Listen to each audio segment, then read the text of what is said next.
한반도의 기후 위기의 기후 변화의 폭은 다른 나라들보다 훨씬 크다.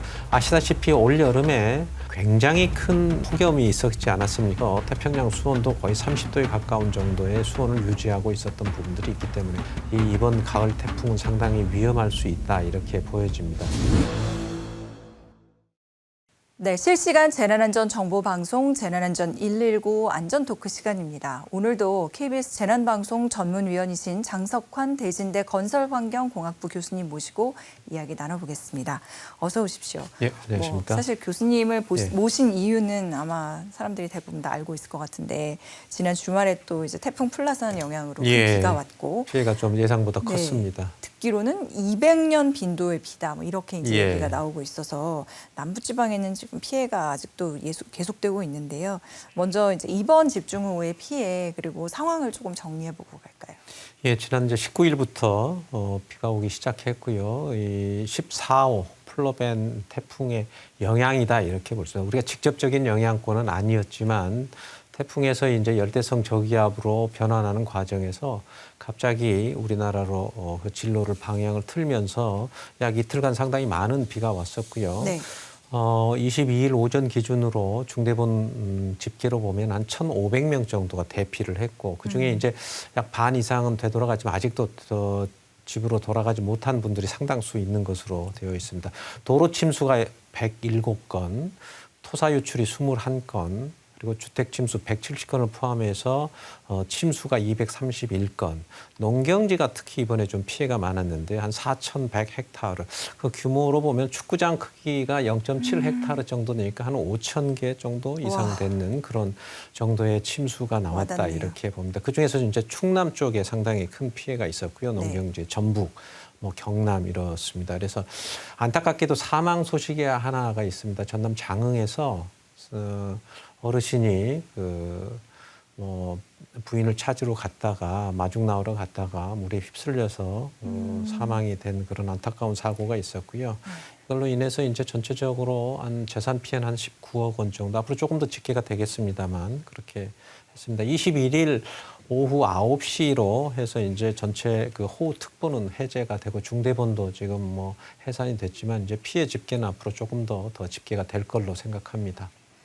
방금 보여주셨던 그림에 보면 이제 이번 태풍 같은 경우는 경로가 조금 특이했었던 것 예. 같거든요. 이렇게 중국 상하이에 상륙을 했다가 회전해가지고 이제 우리나라로 왔는데, 네, 맞습니다. 그리고 태풍은 열대 저기압으로 약화가 됐는데도 예. 그런데도 비바람이 강했거든요. 이런 경우가 많이 있나요? 상당히 좀 이례적이죠. 뭐 다시 좀 보여주실 수 있으면 좀 보여주면 좋겠는데요. 원래 태풍 이제 플로벤이 방향이 원래는 이제 이렇게 중국 쪽으로 해서 가게 됩니다. 태풍이라는 것은 이제 육지를 만나면 세력이 약화되고 그렇게 해서 소멸되는 형태. 그래서 육지를 만나면 이제 온대성 저기압 원래는 이제 열대성 저기압에서 온대성 저기압 형태, 열대성 저압부로 이렇게 되다가 그런데 이게 갑자기 이렇게 틀어져서 거의 그 자동차로 보면 유턴하듯이 틀어졌는데요. 그러게요.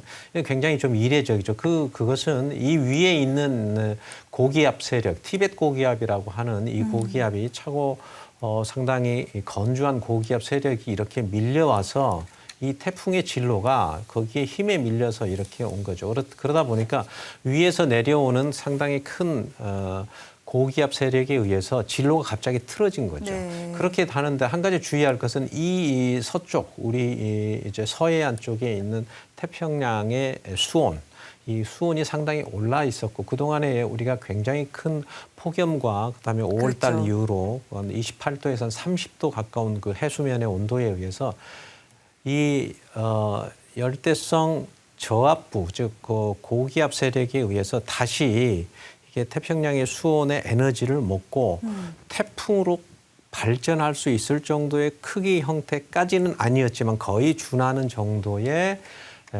형태로 이렇게 진행이 되다 보니까 네네. 상당히 큰 폭우와 그리고 상당히 좀 강한 바람까지 동반해왔던 상당히 좀 이례적인 그런 태풍의 진로였다 이렇게 보여집니다. 그러다 보니까 이번에는 아마 9월 달 중에서는 상당히 역대급 폭우였다 이렇게 했는데 조금 전에 말씀하신 것처럼 일부 지역에서는 200년 빈도 이상의 네네, 그 비가 맞아요. 왔다 이렇게 발표가 났었습니다. 제주도에가 한 780mm 정도 제주도 한라산에 그 정도 되어 있었고요. 부산 그 강서 지역에 한 410mm 이틀 동안에 410mm면은 상당히 많이 오거든요. 우리나라의 1년 평균 강수량이 한 1,400에서 그 정도 된다고 본다면 410mm면 한 3분의 1 이상 정도가 이틀 동안에 왔다 이렇게 볼 수 있습니다. 네.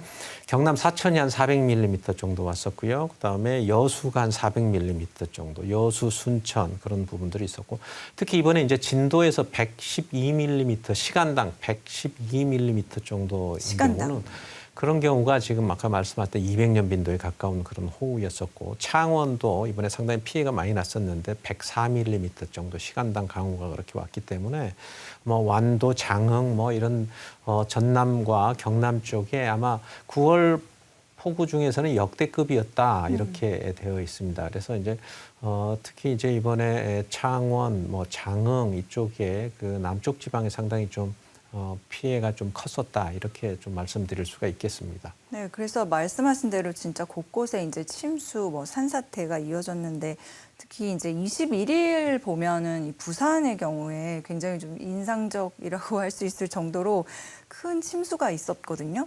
그래서 그 어떤 이제 해당 구간이 있으면은 제가 기억하는 거는 그 기간에 그 어떤 그 뭐라 그럴까 해당 지역의 도로라고 할 수 있는 예. 것들이 거의 뭐 다 침수가 돼가지고 차들이 진짜 오갈 수 없는 그런 상황도 나왔는데 그런 도로 침수의 경우에는 이게 미리 예측을 해서 통제할 수는 없는 건가요?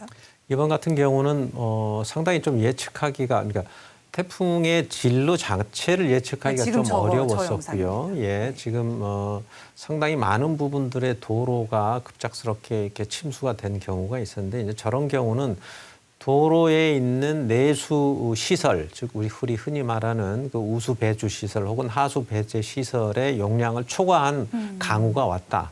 이렇게 말씀드릴 수가 있고요. 저렇게 하수나 우수를 침수할 수 있는 강우의 범위를 넘어섰다고 하는 것은 조금 전에 말씀드린 시간당 강우가 얼마만큼 왔느냐 네네. 이런 건데요. 시간당 강우 중에서도 우리가 시간당 50mm 이상 오면 우리가 극한호우라고 하는 것인데요. 지금 100mm 정도 왔기 때문에 극한호우를 경계치를 하고 있는 50mm에 그러니까요. 훨씬 뛰어넘는 그래서 200년 빈도에 가까운 그런 홍수가 왔기 때문에 저것은 감당하기가 상당히 어려운 부분이었고 그다음에 보통의 우리 하수나 우수 간의 설계 기준이 한 30년 정도 됩니다. 네. 따라서 30년 이상 온다고 하는 것, 30년 빈도 이상의 비가 온다고 하는 것은 도로의 배수 시설의 용량을 초과했다 이렇게 볼 수가 있습니다. 따라서 지금 정도의 비에서는 우리나라의 도심지의 도로 시설은 상당히 좀 어려웠다 이렇게 볼 수가 있습니다. 또 하나는 이제 저런 경우가 대부분 지금 남해안 쪽에는 해안가 쪽에 많이 차지하고 있는 도시들이 많이 있는데 이런 부분들이 만주하고 만약에 겹칠 경우에는 네네. 상당 부분 도로 침수라든지 그다음에 하수구가 빠져나갈 수 있는 역량이라든지 이런 부분들이 좀 가중될 수 있다 이렇게 말씀드릴 수가 있습니다. 그 제일 궁금했던 게 그러면은 저 정도로 이제 뭐 200년 빈도 이런 상황에서는 또 더 많은 피해가 예상이 될 수 있었을 것 같은데 이번에는 좀 다행이라고 할 수 있었던 게 뭐 지하 주차장이나 반지하 건물, 지하 공간 이런 데서 큰 사고가 난 건 없어서 그동안에 이제 좀 경각심을 가지고 대비책을 세웠던 게 효과를 본 걸까요? 물론 있었습니다. 우리가 잘 기억하듯이 2022년 재작년이죠. 태풍 흰남노 때 포항의 냉천이라고 하는 그 네네. 하천역 방금 주변에 저희가 봤었던. 있는 그 지하 아파트 주차장에서 뭐 맞습니다. 대규모 인사사고가 났었는데요. 그 이후로 이제 차수백 설치라든지 또 조기 경보라든지 또 주민들의 이제 피해 요령이라든지 이런 부분이 상당히 좀 많이 좋아졌던 부분이 있고요. 또 작년에 우리가 기억하기도 싫은 정말 오송 참사가 있었지 않았습니까? 네. 그래서 이 오송 참사 같은 경우는 그렇게 집중호우 때에 지하 차도에 대한 차량 통제 문제 이런 것들이 민관, 경찰 이런 부분들이 같이 협력해서 지금은 상당히 그런 부분들에 대한 설계 기준도 높아졌고 그동안에 지자체에서도 많이 그런 부분이 노력한 그런 결과라고는 볼 수가 있습니다. 그렇지만 이것 분들은 항상 어느 지역에서 언제 순식간에 나타날 수 있기 때문에 항상 그 부분에 대해서는 집중호우가 내릴 때는 즉 경찰이라든지 행정당국에서는 반드시 이 부분들에 대해서 대비를 좀 세워야 될 것으로 봅니다. 만조 얘기를 해주셨기 때문에 좀 잠깐 짚어보고 가면 이게 뭐 만조면 이제 바닷가와 맞닿아 있는 곳, 뭐 부산, 뭐 통영 생각해 볼 수 있잖아요. 근데 이게 예. 토요일 밤에 만조 시각이 겹쳐서 위험했다라고 하면은 이럴 때 수위를 좀 미리미리 얼마나 높아지는지를 좀 알고 거기에 따른 대비를 할 수도 있을까요? 그렇습니다. 우리가 이제 태풍이 오는 경우에는 태풍이라고 하는 것은 정확히 이 정의가 열대성 저기압이거든요. 그러니까 네. 우리가 중심 기압 뭐 950 헥토파스칼이니 960 헥토파스칼 이렇게 말씀드리는 것은 우리가 이제 보통의 기압은 1013 헥토파스칼인데 중심 기압이 적으면 적을수록 낮으면 낮을수록 기압차가 커지기 때문에 태풍의 위력이 커지는 거거든요. 네. 그러면 중심 기압이 낮다고 하는 것은 진공청소기처럼 생각을 하시면 됩니다. 그러니까 진공청소기라고 하는 것은 외부의 기압보다 진공청소기 안에 있는 압력이 낮기 때문에 빨아들이는 현상이 있거든요. 따라서 태풍이 세력이 커지면 즉 중심 기압이 낮으면 빨아 올리는 효과가 있기 때문에 만조 시간에 파도가 칠 때 그걸 높이는 그런 파고를 상승시키는 효과가 있습니다. 우리는 조수간만의 차가 세계 어느 나라보다도 굉장히 크기 때문에 보통 네. 7m에서 9m까지 되기 때문에 그거에서 그 중심 기압에 따라서 10%에서 20% 정도는 파고가 높아질 가능성이 있습니다. 따라서 태풍 올 때 그런 해일의 가능성이라든지 파고가 높아지는 건 대단히 주의를 해야 될 뿐만이 아니고 만조인 경우에는 제일 문제는 하천의 내수에 있는 하천이 바다 쪽으로 빠져나갈 때 바다의 수위가 높아지면 빠져나가지 못해서 그러겠네요. 내수에서 침수가 되는 오히려 도심지에서 들어올 수도 침수될 있을 것 가능성이 같아요. 그렇죠? 그렇습니다. 거꾸로 역류되는 게 우리가 그렇죠. 이제 해일이라든지 뭐 이렇게 표현할 수도 있지만 들어오는 것보다도 수위가 해수면이 높아져서 바다에 있는 내수에 있는 강물이 빠져나가지 못하고 막혀버리는 그런 상황이 되면 도로 침수라든지 그다음에 도심지 침수가 상당히 좀 커질 수 있는 가능성이 있다 이렇게 보여집니다. 당시 그 냉천에 2020년에 흰남노 때도 뭐 역시 마찬가지로 만조 때 나가지 못한 물이 더 내수의 침수가 더 커졌다 이렇게 볼 수 있습니다. 네. 그 산사태 우려도 있었고 실제로 산사태가 여기저기서 좀 나서 도로 곳곳을 덮친 곳들도 있었는데 지금 보면 위기경보는 이제 관심 수준으로 좀 하향이 된 상태지만 비가 그친 후에도 사실 뭐 땅은 물을 머금어서 그렇습니다. 산사태 위험은 예. 계속될 수 있다 이렇게 네. 좀 주의를 해야 되지 우리가 않을까요? 집중호우가 올 때 맨 처음에 비가 왔을 때 산사태가 일어나는 게 아니라 어느 정도 비가 온 상태에서 즉 산에 있는 흙 속에 집안에 충분히 수분이 포화되어 있는 상태에서 그 다음에 비가 올 때 산사태 날 가능성이 많거든요. 따라서 지금은 산사태라고 하는 것이 지금은 이제 한 2, 3일 전에 왔던 그 비의 양이 특히 이번에 뭐 적게는 뭐 300mm에서 많게는 한 700mm까지 왔기 때문에 이미 집안에 포화가 상당히 되어 있고 그렇게 물러진 상태에서 누군가 혹은 외부의 외력에 의해서 건드려진다든지 혹은 외력의 힘을 받게 되면은 낮은 곳으로부터 이렇게 산사태 날 가능성이 있는데 특히 최근에 공사했던 절개지라든지 네네. 특히 도심지 내에서도 이제 축대 밑에라든지 이런 부분 또 산에서의 뭐 태양광이라든지 도로를 건설했다라든지 펜션을 건설하고 있는 산의 절개지라든지 이런 부분들은 지금도 아직 산사태나 토사 유실에 상당히 큰 위험성에 도사리고 있다 이렇게 볼 수 있습니다. 알겠습니다. 부산에는 싱크홀도 발생을 했는데요. 부산 사상구 한 도로에서 대형 땅꺼짐이 있었는데 당시 도로에서 이런 배수 지원하던 부산 소방본부 배수 차량 트럭 2대가 빠졌거든요. 이것도 폭우의 영향으로 봐야 될까요? 뭐 당연히 폭우의 영향이 있을 수 있습니다. 지난달 21일에도 부산 사상구에서 그 지하철 공사장 바로 옆에서 굉장히 큰 싱크홀이 발생을 했죠. 그때가 바로 우리 그 서울에서 연희동에서 싱크홀이 발생했던 그 다음 이틀이었는데요. 저게 그러니까 뭐 가로가 10m고 세로가 5m, 깊이가 8m면은 한 3층 이상이 되는 깊이거든요. 저런 데에 끔찍해요. 차가 저런 큰 트레일러가 빠져도 차량이 전부가 안 보일 정도로 깊게 빠져 있는 정도인데 세상에. 저 정도라고 하는 것은 이번 비의 폭우에 의해서라기보다는 기존에 싱크홀이 있었던 부분들이 네. 이번에 비에 의해서 저 부분에 지반이 굉장히 많이 약화돼 있을 뿐만이 아니고 비가 오게 되면은 비를 머금고 있는 흙은 무게에 의해서 중력에 의해서 아래쪽으로 계속 흙이 빠지는 현상이 네네. 되기 때문에 이번 폭우가 위쪽으로 즉 싱크홀에 원래 기존에 있었던 싱크홀의 위치를 점점점 위로 발전시켜서 저런 상황이 발생했다 이렇게 보여집니다. 한 가지 저희가 주목을 해야 될 부분은 지난달 21일에도 이제 그 사상구에서 있는 지하철 공사장에서 싱크홀이 상당히 크게 발생을 했습니다. 그때는 인명 피해가 없었기 때문에 바로 저 부분이죠. 저 부분이 지금 철판으로 덮여 있는 부분들이 싱크홀이 발생된 부분들을 지금 계속해서 지금 예, 저렇게 변화가 차량이 있... 지나가야 되기 때문에 저렇게 되어 있는데 저 옆에 보이시는 것도 이미 저렇게 싱크홀이 많이 크게 발생했던 부분들이 보이지 않습니까? 사상구에 지금 굉장히 많은 지하철 공사장과 그러니까요. 여러 가지 공사가 있는 것으로 지금 추정이 되고 있습니다. 따라서 저 부분에 저렇게 많은 싱크홀이 나왔다고 하는 것은 저 지하에는 상당히 큰 여러 싱크홀들이 지금 현재 존재하고 있다 이렇게 봐도 과언이 아닐 거라고 네, 보여집니다. 네. 따라서 지금 저 부분에 공사장을 주변으로 해서 부산의 전반적인 사상구 쪽에는 싱크홀에 대한 전면 전수 조사가 꼭 필요하다.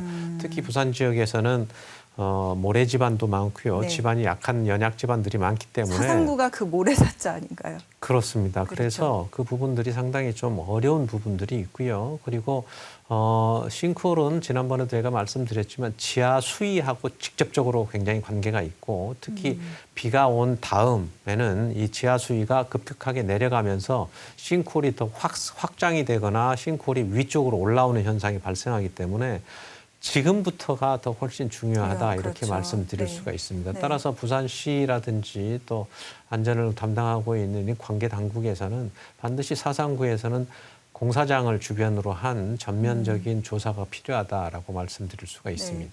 한 달 새에만 3차례의 땅 꺼짐이 있었기 때문에 진짜 어떤 사상구가 정말 사상누각이다 뭐 이런 얘기 듣지 않으려면은 예. 주민들의 불안감을 빨리 없앨 수 있도록 사고 장소 주변은 물론이거니와 전반적인 어떤 실태 파악이 이루어져야 될 것 같습니다. 자, 이번 주에도 또 태풍 올라올 가능성이 있다고 하는데 태풍 올 때 주의할 점도 다시 한번 짚어주실까요? 9월 태풍이 상당히 좀 위험할 수가 있는 게 우리나라의 역대급 물론 8월 달에 태풍이 발생 횟수는 가장 많습니다. 그렇지만 9월 태풍 특히 9월 달에 오는 태풍은 기존에 있었던 태평양의 수온을 에너지로 해서 상당히 큰 수증기를 몰고 오기 때문에 상당히 피해가 좀 커질 가능성이 있다라고 네. 볼 수 있는데 아시다시피 올 여름에 굉장히 큰 폭염이 있었지 않았습니까? 오랫동안 열대야도 있었고 그래서 태평양 수온도 거의 30도에 가까운 정도의 수온을 유지하고 있었던 부분들이 있기 때문에 만약에 태평양에서 태풍이 발달해서 우리 쪽으로 만약에 온다면 그 큰 에너지를 가지고 오기 때문에 이번 가을 태풍은 상당히 위험할 수 있다 이렇게 보여집니다. 뭐 9월 달이 이제 좀 지나가고는 있지만 9월 말까지는 안심하지 않고 저희가 그 부분들에 대해서는 좀 주의를 기울여야 할 필요가 있습니다. 기후위기로 태풍도 더 강해지고 더 많이 더워지고 이런 현상은 앞으로 이제 정말 계속 더 악화되겠죠. 맞습니다. 우리 기후위기라고 하는 것이 우리가 흔히 말하는 뭐 단순하게 뭐 날이 덥고 뭐 추워지고 이런 게 아니라 인간의 어떤 안전의 문제하고 직결이 되는 그러니까 우리 생활의 문제, 즉 우리가 태풍이라든지 호우뿐만이 아니고 우리가 뭐 병충해라든지 우리가 먹는 음식물이라든지 또 여러 가지 우리가 계절을 느끼는 부분들이나 이런 부분들까지도 있기 때문에 이런 태풍의 강도도 상당히 커질 수밖에 없고 또 기간도 지금 역대급으로 지금 9월 온도가 상당히 커지고 있기 때문에 이런 태풍의 강도도 상당히 커질 가능성이 있습니다. 참고로 기후위기라고 하는 것이 만약에 1도 정도가 만약에 올라간다라고 하면 우리가 1도 정도가 무슨 얼마나 크겠느냐 이렇게 하지만 우리가 체온을 만약에 1도 오면은 고열로 사람이 굉장히 어려워지는 거는 마찬가지로 되었습니다. 한반도의 기후 위기의 기후 변화의 폭은 다른 나라들보다 훨씬 크다. 지난 100년의 기준으로 보면 네. 연평균으로 보면은 한 0.5, 0.78도 정도가 세계 평균이라면 우리는 한 1.5도 정도의 영향을 좀 받았다라고 볼 수 있습니다. 그래서 우리가 지금 태풍 같은 경우도 점점점 강도도 커지고 또 상당히 개수도 빈도도. 좀 많아지고 그러게요. 그렇게 할 수가 있다고 보여집니다. 굳이 좋은 점을 들어보자면은 교수님을 더 자주 뵐 수 있겠구나. 뭐 이런 생각은 아니 그렇게 하시면 안 되죠. 해볼 수가 있는데 부디 뭐 좋은 점을 꼭 말씀드리자면 태풍의 좋은 점은 좀 있습니다. 태풍이 꼭 우리에게 나쁜 영향을 주는 게 아니고 지구 전체의 온도를 평형을 시켜주는 그런 역할도 하고 또 우리가 자정작용도 있다고 기본적으로 많은 수증기를 몰고 오기 때문에 물 부족 해소를 할 수 있습니다. 지금 이번에 플라벤 이번에 가을에 왔던 지금 태풍의 영향, 이번에 호우로 인해서 저수율이 상당히 높아졌습니다. 그래요? 그래서 그런 면에서는 우리 가뭄의 해소에 큰 역할을 했다 네. 이렇게 보여줄 수가 있습니다. 따라서 모든 면이 다 동전의 양면처럼 좋은 점과 나쁜 점이 있다고 볼 수 있기 때문에 우리가 네. 태풍 같은 경우는 우리가 잘 극복을 해야 되고 그것을 잘 적응을 해야 될 필요가 있다고 보여집니다. 네, 교수님을 뵙더라도 피해 이후에 뵙는 일은 좀 없었으면 좋겠습니다. 네, 오늘 여기까지 들어보도록 하겠습니다. 지금까지 KBS 재난방송 전문위원이신 장석환 대진대 건설환경공학부 교수님 모시고 말씀 나눠봤습니다. 고맙습니다.